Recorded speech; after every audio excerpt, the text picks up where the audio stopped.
Senator from South Carolina. Always enjoy a good debate with the senator from Illinois, and he's certainly good at what he does, and that is, in this case, confusing the facts. The good news for us and for all Americans is that this afternoon, on radio talk shows all across the country, they can find out what's in both of these amendments and what it really means. But they're not going to hear it here today. A lot of distortions, but interesting admissions. Certainly the senator from Illinois has made it very clear that he should be a part of determining what is fair and balanced and how we should determine what is both sides. He's mentioned there are 14,000 radio stations, and what he does with his amendments is he orders, shall take action to encourage and promote diversity and communication media ownership. He wants our FCC to go out and monitor 14,000 radio stations to decide if their ownership is diverse. And he said it doesn't apply to the Internet, but we do regulate the Internet. We regulate everything here in America, folks, and everything that every federal dollar touches is regulated.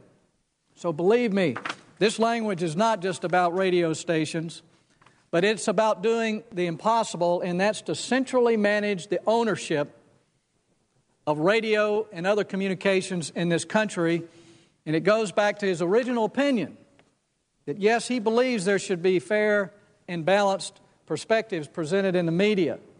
But what he believes, and many on his side believe, is that that fairness should be determined by those of us in government rather than the listeners and viewers who tune in that radio or TV station or go to that website. It is not for us to determine what's fair and balanced.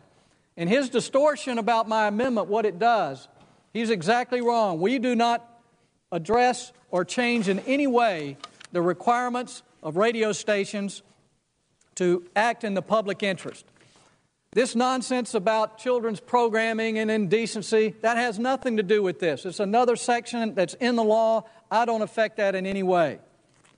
What this is about is saying to your face, America, that they are not for reinstating this censorship of radio, while at the same time introducing an amendment that would allow us to go in and make our judgment, our opinion, about what is diverse ownership of a radio station. Let me read again what the provision in my amendment addresses. He says it takes away the public interest clause. It has nothing to do with that. But it prohibits this backdoor approach to getting back to the principles of the Fairness Doctrine by saying that broadcasters do not have to meet programming quotas and guidelines. In other words, we can't decide how many opinions they have to offer, what the guidelines for those opinions are. It's not for us to say.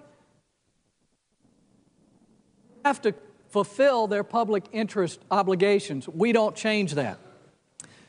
But this clause would keep the good senator from Illinois and those on his side who want to censor radio from allowing the FCC to go in and set some kind of quotas of how often and how they need to state their opinions and what the guidelines for that is.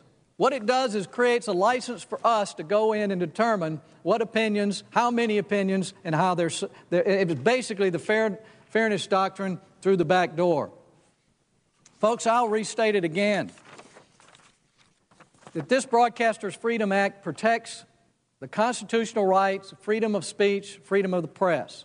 It does nothing to dislodge or change the requirement that public stations, radio, whatever, communications meet the current law requirements to act in the public good. But it does keep us as a government from setting quotas and guidelines of what opinions can be expressed, how often they can be expressed.